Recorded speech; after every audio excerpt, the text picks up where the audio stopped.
Madame, Monsieur, bonsoir, très heureuse de vous retrouver. Voici les titres de l'actualité de ce mercredi 5 novembre. Le président de la République a reçu ce mercredi le ministre tunisien des Affaires étrangères, de la migration et des Tunisiens à l'étranger. On l'écoutera dans ce journal. Le président de la République a également reçu le ministre égyptien des Affaires étrangères, de l'immigration et des expatriés égyptiens, porteur d'un message du président égyptien au président Abdelmadjid Tebboune.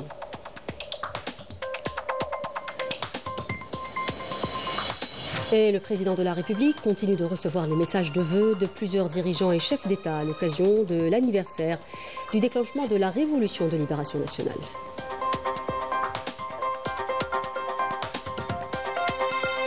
L'amitié algéro-russe à l'honneur avec notamment la coopération dans le domaine militaire. Une stèle en hommage aux démineurs soviétiques a été inaugurée aujourd'hui à Taref. On suivra dans ce journal le portrait d'un ancien expert en déminage, le colonel à la retraite André Pavlenko, qui a joué un rôle majeur après l'indépendance de l'Algérie.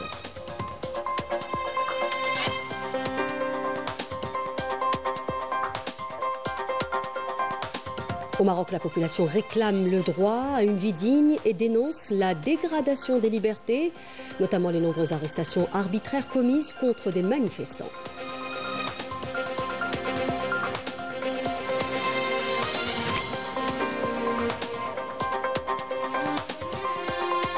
Bienvenue à tous. Je disais à l'instant, le président de la République Abdelmadjid Tebboune a reçu ce mercredi le ministre tunisien des Affaires étrangères, de la migration et des Tunisiens à l'étranger, Mohamed Ali Nafti, et la délégation qui l'accompagnait. L'audience s'est déroulée en présence du directeur de cabinet à la présidence de la République, Boualem Boualem, du ministre d'État, ministre des Affaires étrangères, de la communauté nationale à l'étranger et des Affaires africaines, Ahmed Attaf, et du conseiller auprès du président de la République chargé des Affaires diplomatiques, Ammar Abba. À l'issue de l'audience, le ministre des Affaires étrangères, de la migration et des Tunisiens à l'étranger a souligné la convergence des vues entre les dirigeants des deux pays, notamment en ce qui concerne la question libyenne. Il a également réaffirmé à cette occasion la poursuite de la coordination et de la coopération tuniso-algérienne, ainsi que le renforcement des mécanismes de sécurité entre les deux pays. Je vous propose de l'écouter. لقاء فخامة الرئيس عبد المجيد تبون رئيس الجمهورية الجزائرية الديمقراطية الشعبية، وذلك في إطار مشاركتي في الاجتماع التشاوري الثلاثي حول ليبيا شقيقة. J'ai eu l'honneur de rencontrer son Excellence le président Abdelmadjid Tebboune dans le cadre de ma participation à la réunion consultative tripartite sur la Libye sœur qui se tiendra demain avec la participation de la République tunisienne, la République algérienne démocratique et populaire et la République arabe d'Égypte.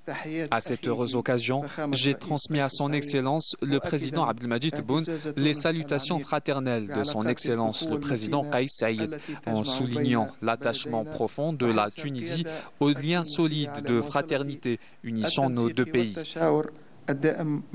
ainsi que la volonté des dirigeants tunisiens de poursuivre la coordination et la concertation permanente au service des intérêts des deux peuples et pour le renforcement de la sécurité, de la stabilité et du développement dans notre région. L'entretien avec son Excellence, le président Abdelmadjid Tebboune, a confirmé la parfaite convergence de vues avec le président Kais Saïed, notamment sur la question libyenne, en ce qui concerne la nécessité de préserver la Libye des tiraillements régionaux et internationaux et d'aborder une approche libyenne, proprement libyenne, en vue de parvenir à une solution durable dans tout le pays. Il a également été souligné l'importance du mécanisme de concertation tripartite entre les pays voisins, permettant de coordonner les positions et de contribuer activement à la consolidation de la stabilité ainsi qu'à l'accélération du processus de règlement politique en Libye, sous l'égide et avec le parrainage des Nations Unies.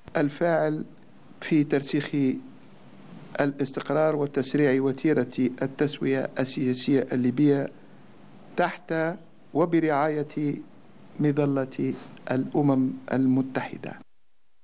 Et concernant la haute commission mixte algéro-tunisienne, Mohamed Ali Nafti a exprimé l'espoir qu'elle constitue une étape supplémentaire importante dans le renforcement de la coopération bilatérale entre les deux pays.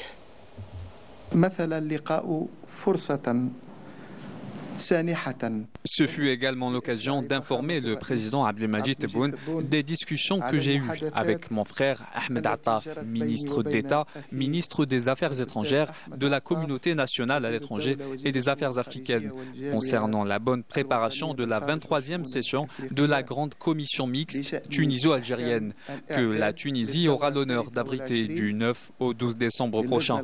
Nous espérons que cette session constituera une étape supplémentaire importante dans le renforcement, la relance et l'élargissement de la coopération bilatérale entre nos deux pays à travers l'établissement d'un partenariat stratégique solide à tous les niveaux.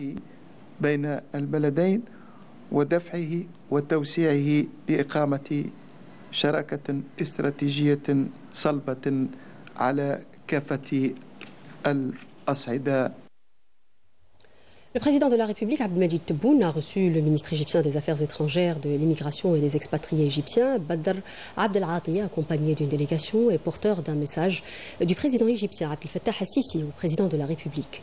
L'audience s'est déroulée en présence du directeur de cabinet à la présidence de la République, Boualem Boualem, du ministre d'État, ministre des Affaires étrangères, de la communauté nationale à l'étranger et des Affaires africaines, Ahmed Attaf, et du conseiller auprès du président de la République chargé des affaires diplomatiques, Ammar Abba. Le ministre égyptien des Affaires étrangères, de l'immigration et des expatriés égyptiens a réaffirmé la solidité des relations fraternelles entre l'Algérie et l'Égypte, ainsi que leur convergence de vues. On l'écoute. J'ai eu aujourd'hui l'honneur d'être reçu par le président Abdelmadjid Tebboune, à qui j'ai remis une lettre de son frère et homologue, le président Abdel Fattah al-Sisi.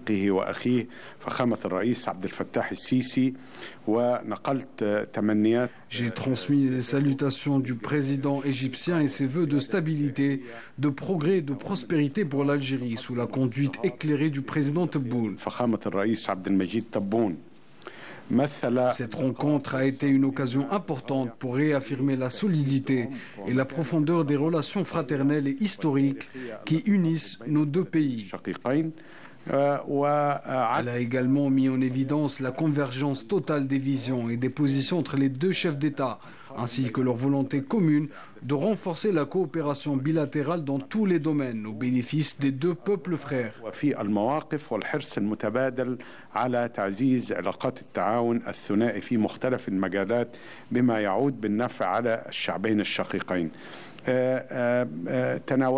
L'entretien a aussi permis d'évoquer les préparatifs de la 9e session de la haute commission mixte présidée par les premiers ministres des deux pays et qui se tiendra au Caire du 23 au 26 novembre.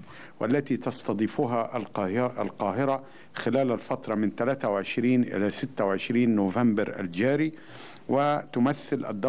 Cette réunion marquera une nouvelle étape dans le renforcement du partenariat algéro-égyptien, notamment dans les domaines économiques, commerciaux et de l'investissement. La renaissance que connaît aujourd'hui l'Algérie sous la direction du président Abdelmadjid Tebboune ouvre de réelles perspectives et de grandes opportunités de coopération entre les deux nations. Et le ministre égyptien des Affaires étrangères a également affirmé que sa rencontre avec le président de la République a porté sur les développements au niveau régional et international, au premier rang desquels la question palestinienne. Il a à cette occasion salué le rôle constant de l'Algérie en faveur du renforcement de l'action arabe et africaine commune. ناقشت أيضا مع فخامة الرئيس تبون التطورات بالغة الدقة. Les échanges ont également porté sur la situation régionale et internationale marquée par de profonds bouleversements et des défis sans précédent. Au premier rang de ces dossiers figure la cause arabe centrale, la question palestinienne, qui exige une concertation étroite entre l'Algérie et l'Égypte afin d'unifier les positions et de faire face à toute tentative visant à la marginaliser.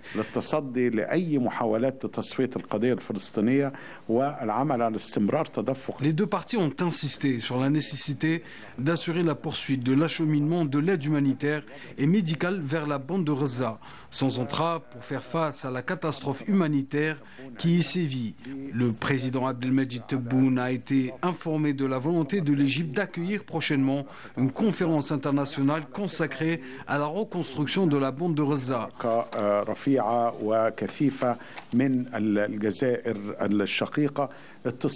Le Caire a exprimé sa confiance en une forte et haute participation de l'Algérie, fidèle à ses positions constantes et à son engagement historique aux côtés du peuple palestinien et de ses droits légitimes.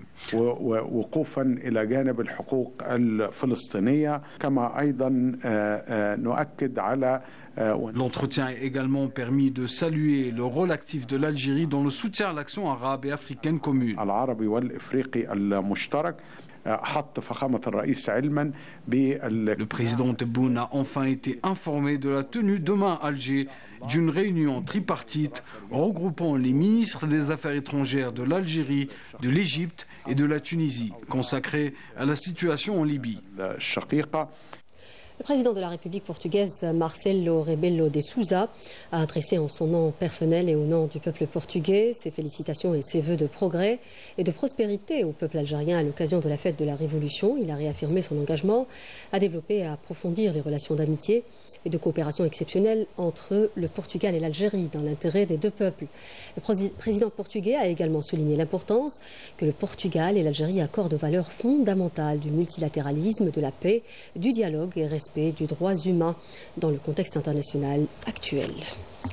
Le président du Conseil présidentiel de Libye, Mohamed Younes El-Menfi, a également adressé au président de la République ses chaleureuses félicitations à l'occasion de l'anniversaire du déclenchement de la Révolution de Libération. Il a réaffirmé sa disponibilité à œuvrer conjointement pour le renforcement et le développement des relations historiques unissant les deux peuples, tout en souhaitant au président Abdelmadjid Tebboune plein succès et réussite dans la réalisation d'un plus grand essor pour le peuple algérien frère. Président de la République bolivarienne du Venezuela, Nicolás Maduro Moros, a adressé un message de félicitations au président de la République, Abdelmadjid Tebboune, à l'occasion de la fête de Révolution, dont voici le contenu. Au nom du peuple et du gouvernement de la République bolivarienne du Venezuela, ainsi qu'en mon nom personnel, je vous adresse mes vœux à l'occasion de la commémoration du 71e anniversaire du déclenchement de la révolution algérienne, qui représente une référence de la lutte pour la liberté, la justice et la dignité des peuples. Monsieur le Président, je saisis cette occasion pour vous réaffirmer mon engagement en faveur de l'approfondissement de notre coopération avec votre gouvernement en vue de renforcer les liens d'amitié. Et le président de la République fédérale d'Éthiopie, Taye Selassie, a également adressé en son nom et au nom du peuple éthiopien un message de félicitations au président de la République à l'occasion du 71e anniversaire de la glorieuse révolution du 1er novembre. Le président éthiopien a exprimé à son homologue algérien sa conviction et sa volonté de renforcer la coopération globale entre les deux pays et de l'élever au niveau de l'excellence des relations qui unissent les deux peuples. À cette occasion historique et mémorable, il a souhaité au président de la République pleine santé ainsi que la stabilité et la prospérité pour le gouvernement et le peuple algérien. Chargé par le président de la République, Abdelmadjid Tebboune, le ministre de l'Intérieur, des collectivités locales et des transports, Saïd Saïoud, a procédé dans la commune d'El Ayoun Daïra d'El Qala à Tarf à l'inauguration d'une stèle en hommage aux démineurs soviétiques lors de cette cérémonie d'inauguration qui s'est déroulée en présence du colonel russe à la retraite Andrei Pavlenko. Une gerbe de fleurs a été déposée devant cette stèle. Cette inauguration se veut un hommage et une reconnaissance des efforts des démineurs de l'armée soviétique qui, au lendemain de l'indépendance, ont participé aux côtés de leurs camarades de l'armée nationale populaire aux opérations de déminage le long des frontières algériennes des mines antipersonnelles posées par l'occupation française. À cette occasion, le ministre de l'Intérieur est revenu sur l'amitié algéro-russe incarnée en la personne du colonel Andrei Pavlenko.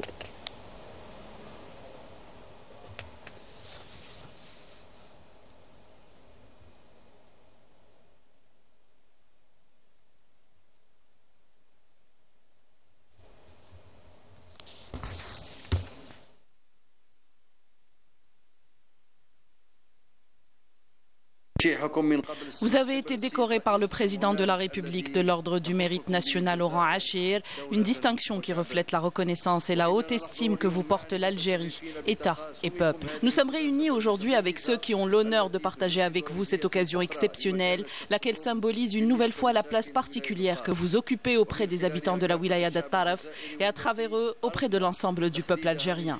Nous avons souhaité immortaliser cet instant à travers ce monument commémoratif qui demeurera un témoignage témoignage pour les générations futures de votre noblesse et de la profondeur des liens communs entre la République algérienne démocratique et populaire et la Fédération de Russie.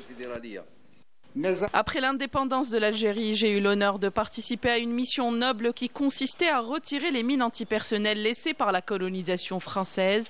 C'est pourquoi je considère que ma contribution à cette opération a été très significative. Et l'hôte de l'Algérie, Andrei Pavlenko, un colonel russe à la retraite, ancien expert en déminage, qui a joué un rôle majeur après l'indépendance en aidant l'Algérie dans les opérations de dépollution des mines posées par l'occupant français durant la Révolution de libération nationale. Plus de détails sur cet ami de l'Algérie avec Raouf Hamouche. Regarde. Dans les registres de la mémoire nationale demeurent des récits de loyauté et de fidélité qui resteront gravés à jamais, témoignant que l'amour de l'Algérie n'a jamais été l'apanage de ses seuls enfants. Un amour que lui ont porté et que lui portent encore des amis qui se sont imprégnés de ses valeurs et ont cru en la justesse de sa cause. Parmi eux, le colonel russe à la retraite Andrei Pavlenko, un homme qui a mené sur le sol algérien une grande bataille contre les graines de la mort, fruits amers semés par la machine coloniale française le long des lignes Chalais-Maurice, qui menaçaient chaque jour la vie de milliers d'Algériens. Venu tout droit de Russie, le colonel Pavlenko a mis son expertise et son courage au service de l'armée nationale populaire pour transformer un champ de mort en champ d'espoir. Une noble mission qu'il a menée avec une grande détermination. Face au danger, il avançait avec une main sûre, un esprit calme, la certitude que sa tâche était profondément morale et humaine. Dans son livre « Nos cœurs sont restés là-bas », le colonel Andrei Pavlenko consigne les détails de cette expérience pour immortaliser son amour pour l'Algérie, son pays d'adoption, et pour son peuple qui l'a accueilli comme l'un des siens. Et comme la nation algérienne n'oublie jamais ses amis, le président de la République Abdelmajid Tebboune lui a décerné la médaille de l'ordre du mérite national au rang Achir.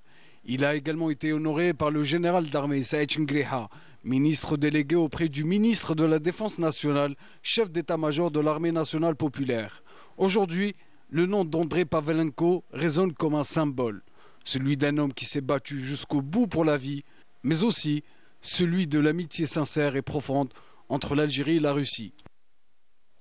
Il y a eu réunion du gouvernement ce mercredi sous la présidence du Premier ministre Sifir Riyeb, consacrée à l'examen de 2 projets de décrets exécutifs fixant respectivement les conditions et les modalités de dépistage de l'usage de stupéfiants et de substances psychotropes dans les établissements d'éducation, d'enseignement et de formation, ainsi que les conditions et les modalités de prévention de l'usage de stupéfiants et de substances psychotropes lors du recrutement dans les secteurs publics et privés. Ces 2 projets s'inscrivent dans le cadre de la mise en œuvre de la stratégie nationale de prévention des stupéfiants et des substances psychotropes 2025-2029. Par ailleurs, le gouvernement a entendu une communication sur la réorganisation de l'investissement du secteur privé dans le domaine de la santé et son intégration dans la stratégie nationale de santé et les mesures engagées par les pouvoirs publics pour encourager et accompagner son développement dans une logique de complémentarité avec le secteur public. Enfin, le gouvernement a entendu une communication sur l'état d'avancement des travaux relatifs à l'assainissement du foncier agricole relevant du domaine privé de l'État dans les différentes formules d'attribution et d'exploitation dans le cadre de la mise en œuvre des orientations du président de la République. Le ministre d'État, ministre des Affaires étrangères, de la Communauté nationale à l'étranger et des Affaires africaines, Ahmed Attaf, a reçu ce mercredi le ministre des Affaires étrangères, de la Migration et des Tunisiens à l'étranger de la République tunisienne, Mohamed Ali Nafti, en visite en Algérie dans le cadre de la réunion du mécanisme tripartite des pays voisins concernant la Libye prévue jeudi. La rencontre a permis de passer en revue le développement des différents axes de relations, de fraternité et de coopération liant les 2 pays frères grâce à l'attention particulière accordée à ces relations par les dirigeants des 2 pays. À cette occasion, les 2 parties ont souligné l'importance de saisir l'opportunité des préparatifs en cours pour la tenue de la 23e session de la Grande Commission mixte algéro-tunisienne pour réaliser de nouvelles avancées et concrétiser davantage d'acquis en vue de hisser les relations bilatérales au plus haut niveau de partenariat et d'intégration possible. Les 2 ministres ont évoqué par ailleurs plusieurs questions d'intérêt commun, notamment les derniers développements dans leur voisinage régional commun. Chargé par le président de la République et lors de sa participation à Doha, la table ronde de haut niveau tenue dans le cadre des travaux du 2e sommet mondial pour le développement social, le ministre du Travail, de l'Emploi et de la Sécurité sociale, Abdelhak Saihi, a prononcé aujourd'hui une allocution au nom du président de la République. Il a affirmé que la participation de l'Algérie à ce sommet s'inscrit dans le cadre du renouvellement de son attachement indéfectible aux principes de solidarité et d'équité et de la concrétisation de sa vision d'un développement global et équitable conformément à la mise en œuvre des objectifs de développement durable. On l'écoute. La participation de l'Algérie aujourd'hui s'inscrit dans le renouvellement de son engagement constant en faveur des principes de solidarité et d'équité, dans le cadre de la mise en œuvre des objectifs de développement durable, notamment ceux liés à l'éradication de la pauvreté, à la santé et au bien-être, au travail décent et à la croissance économique, ainsi qu'à la réduction des inégalités. Mon pays a mis en œuvre des réformes institutionnelles, économiques et sociales. Dans le domaine de la lutte contre la pauvreté, l'Algérie a adopté une approche globale, fondée sur le principe de solidarité et de soutien social direct. La capacité d'achat des citoyens a été renforcée à travers l'augmentation des salaires, y compris le salaire national minimum garanti, la mise en place de l'allocation chômage et l'adoption d'exonérations fiscales sur les petits revenus. Parallèlement, le soutien au développement rural et agricole a été consolidé afin de garantir la sécurité alimentaire. Dans le cadre du mouvement partiel effectué récemment par le président de la République dans le corps des walis et des walis délégués, le ministre de l'Intérieur, des collectivités locales et des Transports, Saïd Saïoud, a présidé la cérémonie d'installation de Faisal Amirouche à la tête de la wilaya de Mila. Le ministre de l'Intérieur a souligné l'importance de poursuivre les efforts visant à renforcer la dynamique d'investissement au niveau de la wilaya afin d'assurer une exploitation optimale des potentialités disponibles tout en veillant à une écoute permanente des préoccupations des citoyens et au respect des orientations du président de la République. Saïd Saïoud a également présidé la cérémonie d'installation d'Ammarani Atal en tant que wali délégué de la circonscription administrative de Boussaada dans la wilaya de Msila. À cette occasion, le ministre de l'Intérieur a mis en avant la position importante de Boussaada et les ressources qu'elle possède, ainsi que sa diversité naturelle, culturelle et touristique, en plus de son emplacement stratégique important. L'exploitation du secteur minier repose entre autres sur les moyens de transport, notamment un réseau ferroviaire développé. L'exemple de la ligne reliant Garaj Bilet à Béchar en passant par Tindouf est édifiant. Cette ligne rendra possible l'acheminement de quantités importantes de minerais de fer vers les complexes sidérurgiques du nord du pays. Le projet est aujourd'hui dans un état avancé de réalisation, dit Walid Yousfi dans ce sujet. Regardez.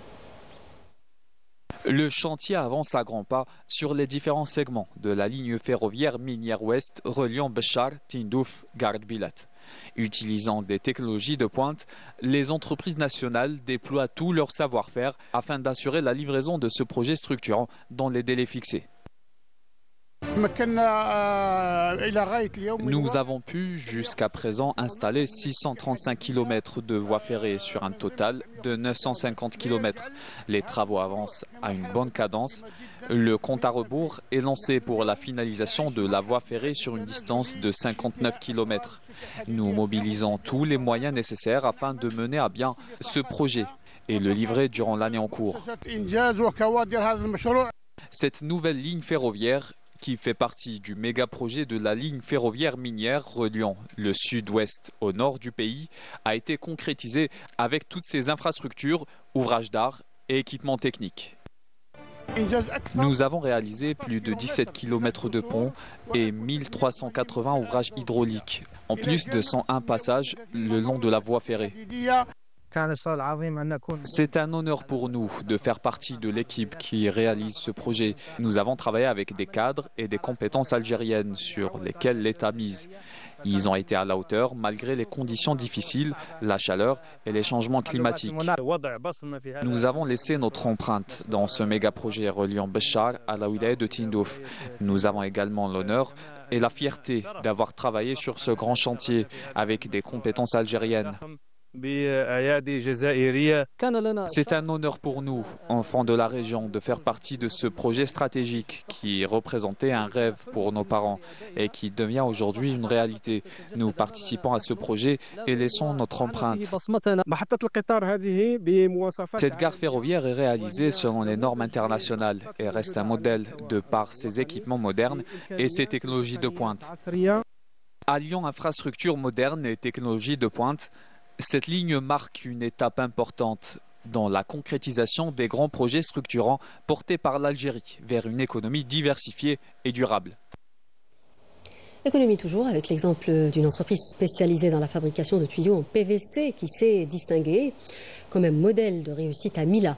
L'usine ambitionne d'élargir sa présence au niveau national, mais aussi international. C'est le reportage de Majda Jahmou. Regardez.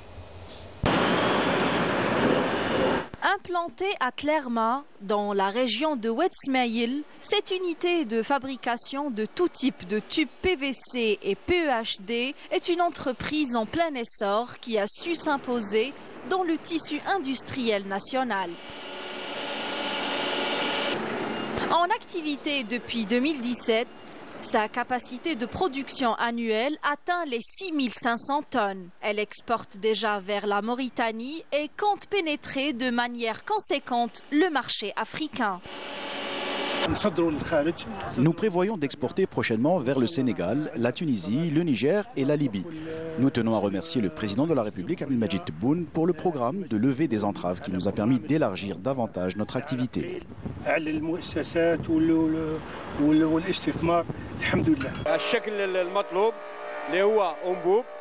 Nos produits couvrent une large gamme de diamètres allant de 63 à 630 mm.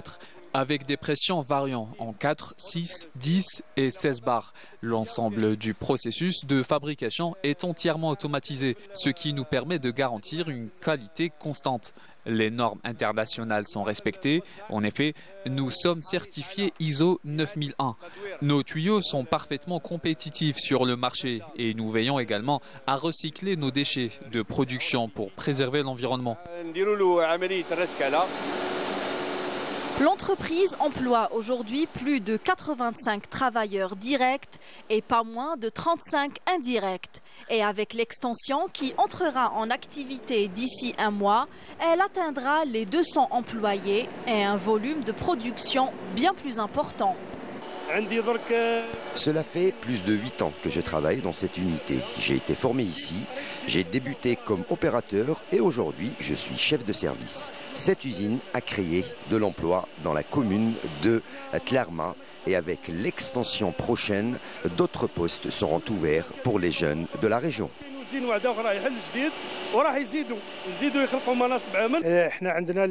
Avec la nouvelle extension bientôt opérationnelle, nous enregistrerons une production annuelle de 15 000 tonnes. Évidemment, les tuyaux demandent un espace de stockage important. Nous avons donc adressé une demande à la direction de l'industrie de Mila pour obtenir le permis de construire afin d'avoir plus d'espace et augmenter la production. Une réussite industrielle qui illustre le dynamisme économique de Mila. L'entreprise continue d'élargir ses horizons avec pour ambition de renforcer la présence du Made in Algeria sur les marchés africains.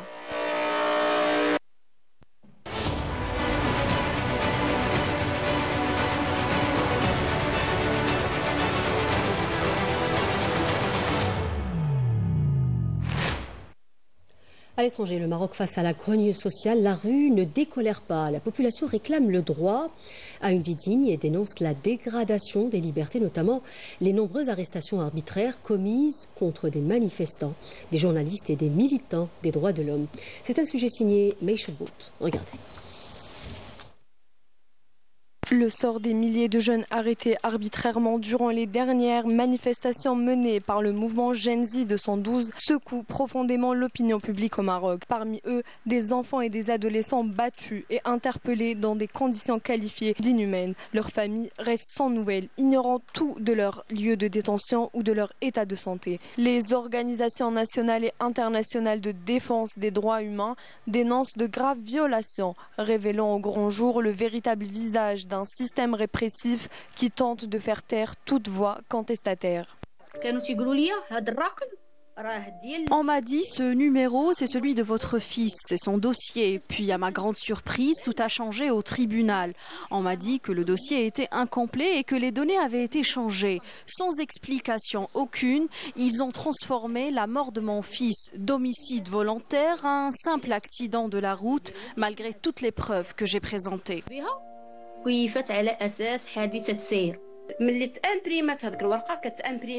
Ils ont falsifié le dossier de mon fils. Ils ont même changé la date de la mort de 2025 à 2021, avec la complicité d'un médecin légiste impliqué dans 2 affaires de trafic d'organes. Et quand j'ai soulevé cette anomalie, on m'a répondu que c'était une simple coïncidence et que ce n'était pas la même personne.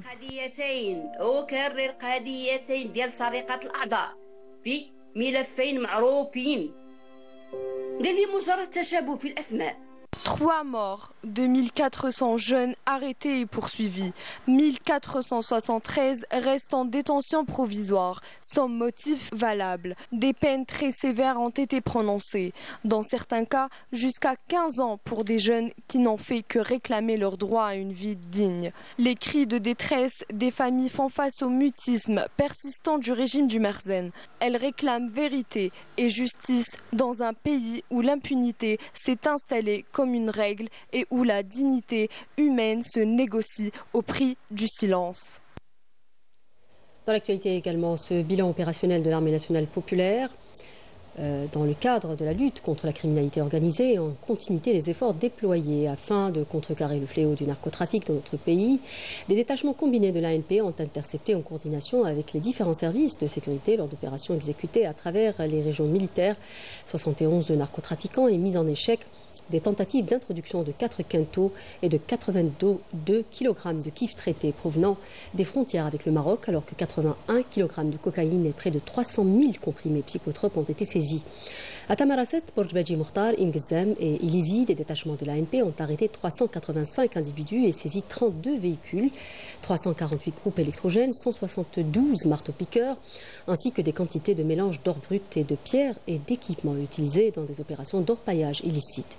De même, 21 autres individus ont été appréhendés et 15 fusils de chasse, 67 620 litres de carburant, ainsi que 18 quintaux de tabac et 19 tonnes de denrées alimentaires destinées à la contrebande et la spéculation ont été saisis, et ce, lors d'opérations distinctes. Par ailleurs, les gardes-côtes ont mis en échec sur les côtes nationales des tentatives d'immigration clandestine et procédé au sauvetage de 198 individus à bord d'embarcations de construction artisanale, alors que 495 immigrants clandestins de différentes nationalités ont été arrêtés à travers le territoire national.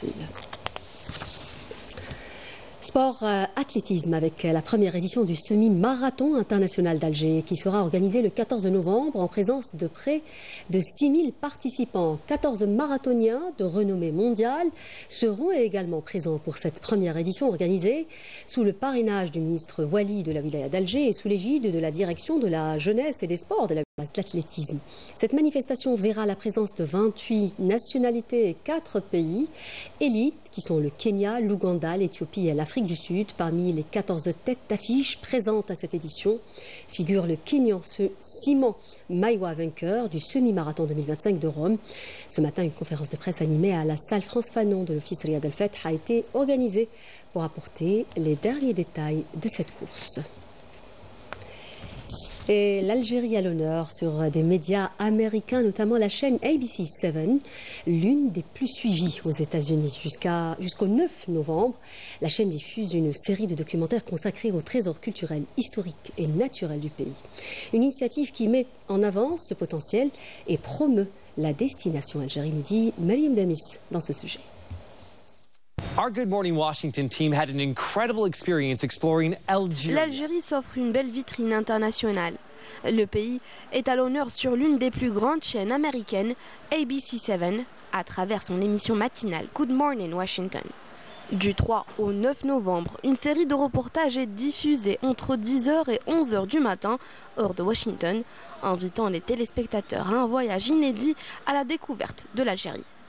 Cette immersion met en avant la richesse du patrimoine algérien à travers le regard d'une équipe américaine venue explorer les multiples facettes culturelles, historiques et touristiques du pays. From the Mediterranean coast to the Sahara Desert and everywhere in between. The landscapes were breathtaking, but what truly made this trip unforgettable were the people.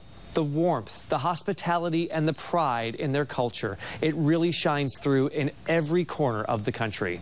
Fascinés par la découverte de l'Algérie, les Américains consacrent une large place au pays à travers une couverture médiatique exceptionnelle. Sur les plateaux de télévision, l'Algérie s'impose comme une véritable révélation portée par l'enthousiasme et la curiosité du public américain. Une initiative qui contribue à promouvoir une image moderne, chaleureuse et authentique du pays. C'est un plaisir d'être avec vous pour parler de l'Algérie. Dites-nous, qu'est-ce qui surprend le plus les visiteurs lors de leur première découverte?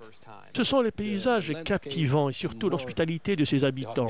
Les Algériens sont connus pour leur gentillesse. Oui, c'est vrai. Et avant même notre voyage, nous avions déjà parlé de beaucoup de choses positives sur ce peuple accueillant. Vous nous aviez dit que vous alliez rencontrer des gens qui vous accueilleraient chez eux. Et oui, nous l'avons constaté de nos propres yeux. L'hospitalité fait partie de notre nature, de notre culture. C'est ce que vous allez remarquer chez nous en fait.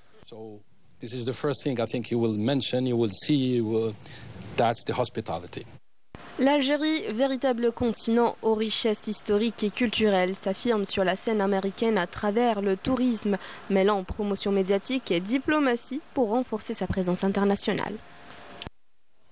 Et avec cette belle promotion de la destination Algérie, nous arrivons au terme de ce journal. Merci de l'avoir suivi au nom de la rédaction qui l'a préparé et au nom de l'équipe technique qui l'a réalisé.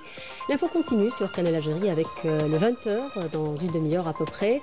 Je vous retrouve dimanche prochain. Excellente soirée sur notre chaîne. Au revoir.